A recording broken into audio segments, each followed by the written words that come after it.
Good morning friends, welcome to my vlog. और आज का व्लॉग मैं शुरू कर रही हूँ इस झूले के साथ। ये है हमारा डे 5 इन अंडमान्स। अभी हम नील आइलैंड में ही हैं। ब्रेकफास्ट करने के बाद हम फिर जाएंगे पोर्ट ब्लेयर, क्योंकि हमारी फ़्लाइट जो है वहीं से ही होगी। तो हमने सोचा कि आज हम वहीं जाते हैं। आज वहाँ जो छोटा मोटा हमारा देखना रह गया था तो वहीं जाके देखेंगे।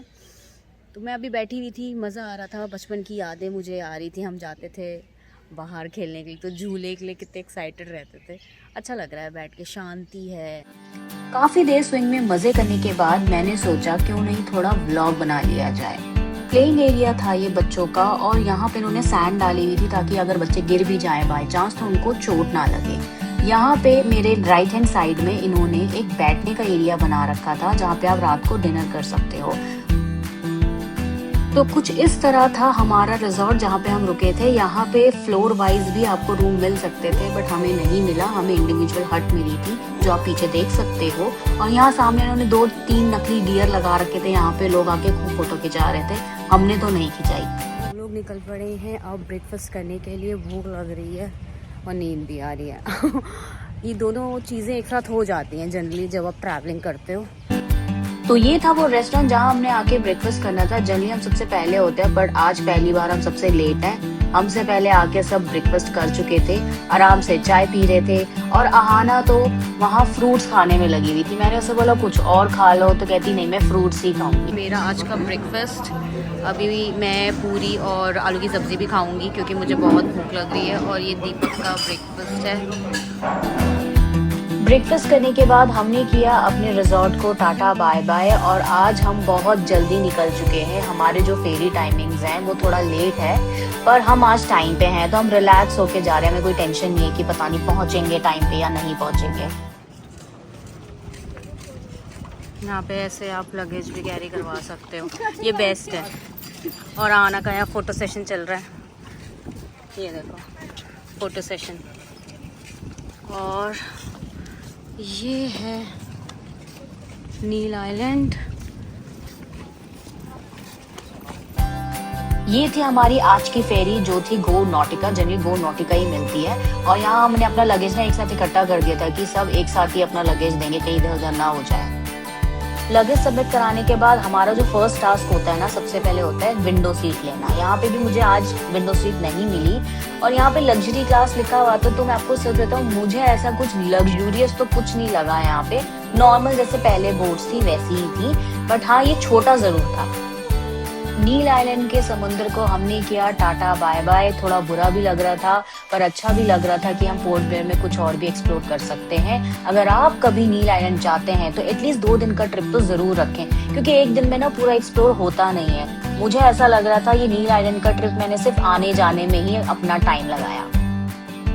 इस वीडियो में मैं बताना चाह रही थी कि जो भी मैंने वीडियोस बनाई थी, ब्लॉगिंग करी थी और जो भी मैंने फोटोग्राफ्स क्लिक करी थी वो दीपक से डिलीट हो गई हैं। तो पूरे रास्ते मैं बड़ी परेशान रही थी कि यार अब क्या होगा। But actually it was a prank जो दीपक ने किया था, बट हम सभी इस प्रैंक से परेशान तो बहुत हुए थे। फेरी से उतरने के बाद हमें मिल रही थी कैब, तो हम सब बहुत थक गए थे। कैब में ही हम बहुत थके वैसे हो रखे थे और धूप बहुत ज़्यादा थी, सच में बहुत ज़्यादा धूप थी। तो निकलने का तो मन नहीं हो रहा था। बट अब हम जा रहे थे सेलुलर जेल। हमें ऑप्शन दिया था कि या तो आप होटल जाके फ्रेश हो जाओ या डायरेक्ट सेलुलर जेल चलो। तो हमने डायरेक्ट सेलुलर जेल जाना ज़्यादा बेटर समझा। कड़कती हुई धूप में हम सेलुलर जेल आए हैं। आज तो हमें ही जेल जैसा फीलिंग आ रहा है। मेरा तो गाड़ी से उतरने का मन नहीं कर रहा था। इतनी गर्मी, इतनी धूप है भाई, पूछो मत। पर ठीक है, ये भी एक एक्सपीरियंस है। हम सेलुलर जेल सुबह पहुंचे थे अराउंड 11 o'clock। और यहाँ पहुंचते ही ना इतने लोग मुझे दिख नहीं रहे थे रोड में। तो लग रहा था कि यार इस बार तो लगता है कम लोग हैं, तो आराम से हम सब देख सकते हैं अंदर जेल को। बट जब मैं अंदर गई तो काफ़ी क्राउड था। हम यहाँ 3 दिन पहले आए थे, तो उस दिन तो सिर्फ हमने लाइट शो ही देखा था। बट हम आज पूरा जेल अंदर से एक्सप्लोर करेंगे।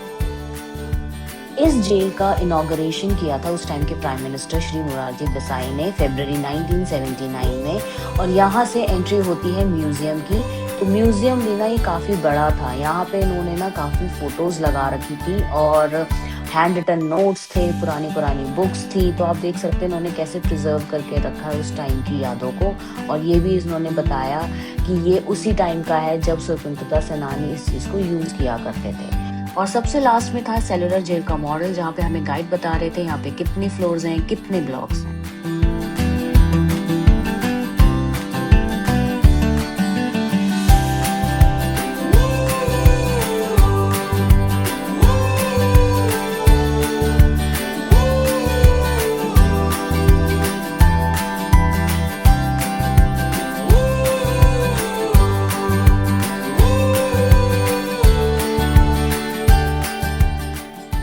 रूम जो आप देख रहे हो वो है फ्रीडम फाइटर्स के लिए किचन। सारा खाना पहले यही बनता था, बट अब इसको एक स्टोर रूम बना दिया गया है। और इसके जस्ट नेक्स्ट है फांसी घर। अंग्रेजों के टाइम में खुले में फांसी दी जाती थी, बट अब इसको एक रूम में कन्वर्ट कर दिया गया है। प्लेटफॉर्म और काफी चीजें ओरिजिनल हैं, बस रस्सी बदल दी गई है। एक टाइम में 3 लोगों को इकट्ठा फांसी दे सकते थे। और इसके जस्ट नेक्स्ट था वो एरिया जहाँ पे डेड बॉडी को लाके रखा जाता था। बिल्कुल डार्क था और घुटन वाला एरिया था ये ना। जो रूम आपको दिख रहा है पिच डार्क, यहाँ पे ना डेड बॉडीज रखते थे। मुझे लगता है मैं स्ट्रिप में सिर्फ मिस्टेक्स ही कर रही हूँ। पानी रखा था और रूम में ही भूल गई हूँ।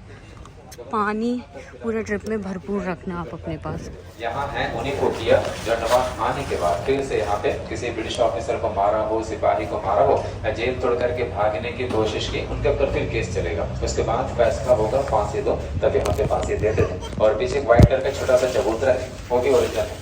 फांसी वाले दिन प्रिजनर को वहीं चलाते थे, बिठाते थे, स्नान करवाते थे, रिलीजन के हिसाब से प्रेयर करवाते थे, आखिरी इच्छा पूछा जाता था, उसके बाद उनको फांसी पे चढ़ाते थे। ये ओरिजिनल कोलू है, वहीं पर है। बहुत सारे थे, अब एक बचा है। अंदर एक पाइप होता था, गड्ढे में रखेंगे बॉल और उसमें कलेक्ट होगा। 1 डे में 1 फ्रीडम फाइटर को 30 पाउंड कोकोनट ऑयल निकालना पड़ता था, लगभग 15 किलोग्राम के करीब। काफी फ्रीडम फाइटर एक काम करने के बाद बीमार पड़ जाते थे, कुछ का मानसिक संतुलन बिगड़ जाता था और कुछ का डेथ भी हो जाता था। इसका पूरा वेट है 150 किलोग्राम। इनर कोल्हो यह आर्टिफिशियल किस तरीके से कोल्हो चलाते थे उसे दिखा है, इसी पोजीशन में घुमाना है। हिंदी में से कहते हैं टिकटिकी।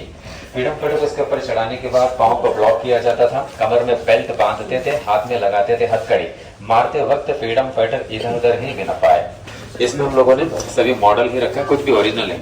जो फ्रीडम फाइटर फर्स्ट टाइम अपना वर्क कंप्लीट नहीं कर पाते थे तो उनको 1 वीक के लिए, 1 सप्ताह के लिए सेल के बाहर दीवार में एक लोहे का रिंग लगा होगा, उसमें हथकड़ी में रखेंगे, उसे कहते हैं खड़ी हथकड़ी। अब एक दिन में 8 घंटा हथकड़ी में रहना होगा। उसके बाद दूसरा पनिशमेंट होगा 2 दिन के लिए ये बोरे का बना हुआ ड्रेस भी पहनना होगा। वो पहने तो गर्मी ज्यादा लगेगा, शरीर खुजलाता रहेगा।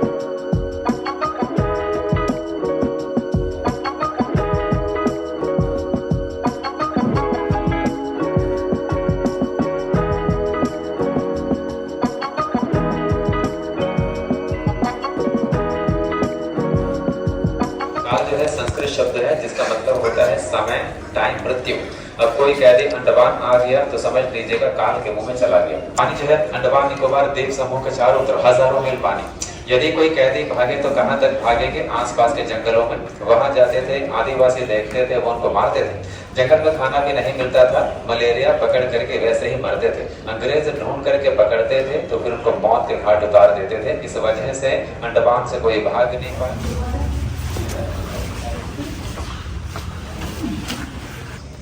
यह जेल का रखेगा। इसमें देखिए कुछ बिल्डिंग छोटा भी है, कुछ बिल्डिंग बड़ा भी है। ब्रिटिश का प्लान ऐसा था, जेल का ज्यादा पार्ट जो सी से लगा होना चाहिए। जो सी से लगा था स्लाइडिंग एरिया, लैंड वहाँ पे कम, तो लेंथ कम करे। जहाँ पे लैंड ज्यादा था वहाँ पे लेंथ ज्यादा करे। इससे छोटा बिल्डिंग को बड़ा बिल्डिंग है। 3 साइड में सी है, 1 साइड में लैंड है। इस जेल को ब्रिटिशर्स ने बनाना स्टार्ट किया था 1893 और कंप्लीट किया था 1906। 13 ईयर्स लगे थे बनाने में।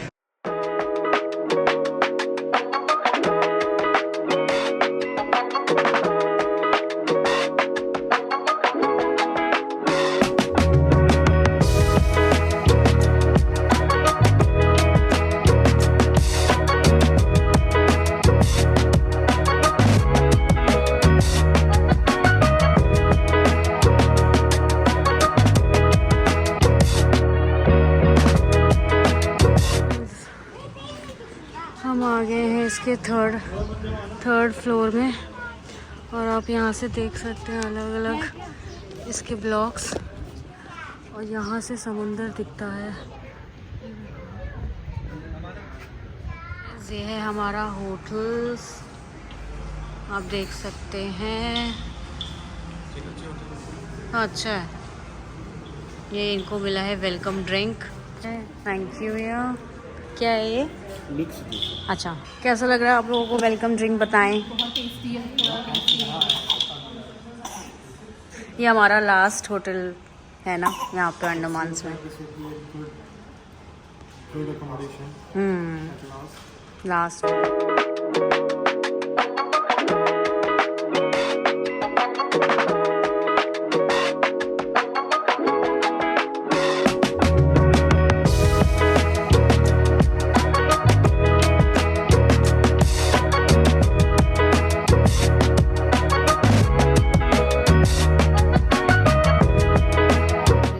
कर लिया है। सुबह के हो रहे हैं 9 और अभी हम जाएंगे एयरपोर्ट की तरफ।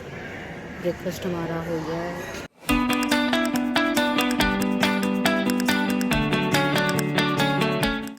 हमारी जर्नी जहाँ से शुरू हुई थी, आज हम यहीं से जा रहे हैं। आज यहीं हमारी जर्नी ख़त्म हो रही है। ये है वीर सावरकर जी। अच्छा लगा मुझे तो, एयरपोर्ट भी अच्छा बना हुआ है यहाँ पे। ऑल टुगेदर अच्छी जर्नी। हम यहाँ आए टीटोस कैंडी। अच्छा, अच्छी जगह है, बच्चे अच्छे से लूट लेते हैं। क्या है? I'll buy you only one, anything but one। नहीं, anything but one। क्यों रखा आपने ये वाला स्टोर, बताओ। कोलकाता तक संचालित होगा। नंबर 6 से बोर्डिंग। कितने का है ये? इतनी सी ये जो जेली है, जेली मेली 500 की है और ये मार्शमेलो टाइप होती है। मैं शायद नहीं दिलाऊंगी। एक और काउंटर आया है मेरा जेब खाली करने के लिए। Only one, anything but one.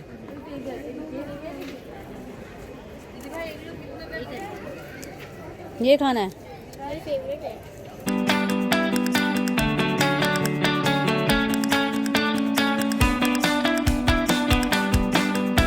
मुझे बोलनी पड़ेगी, मैंने अलग अलग स्टेट्स में ट्रैवल कर लिया है। सबसे बेस्ट एयरपोर्ट जो है वो दिल्ली का ही है, क्योंकि हर जगह हमें कुछ ना कुछ इश्यूज़ आए। सबसे मेन तो होता है क्लीनलीनेस, तो वो तो यहाँ पे बहुत है। तो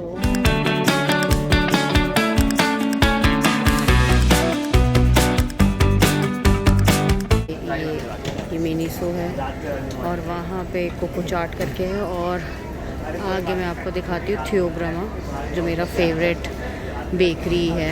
इस मिनीसो देख के हाना ने मेरे को बोला कि अब मुझे कुछ शॉपिंग करा दो। भाई बच्चों के साथ ना ऐसी जगह आना तो बड़ा डेंजरस हो जाता है। ये दिला दो, वो खिला दो, वो पिला दो। अभी तो आने से पहले शॉपिंग करी थी, फिर से शॉपिंग करनी है।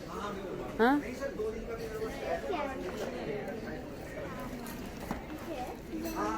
यार ये हाना, ये अब नहीं लेना ये सब चीज़ें ना, हो गया।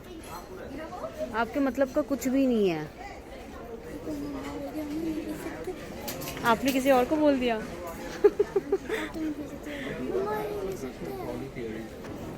क्या हो गया था ना, आपको समझ नहीं आया था? देखा मैंने एक लड़की थी ना, उसको बोल दिया मम्मा मम्मा ये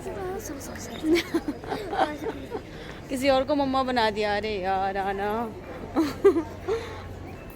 अभी पापा को बताने गई है, जो उसके साथ अभी मिनीसो के शॉप में हुआ है। वैसे किसी और को अपना मम्मा बोल दिया। ये नया तरीका इन्होंने निकाला है बैठे बैठे लगेज को साथ में ले जाने का। दीराम्स भी है मेरा ऑल टाइम फेवरेट रेस्टोरेंट, बड़ा अच्छा लगता है। कुछ इसके गोलगप्पे बड़े अच्छा लगता है, नमकीन भी अच्छी होती है। यहाँ आए थे तो हमने कहा कुछ ले ही लेते हैं घर के लिए, तो अभी हम वही देख रहे हैं।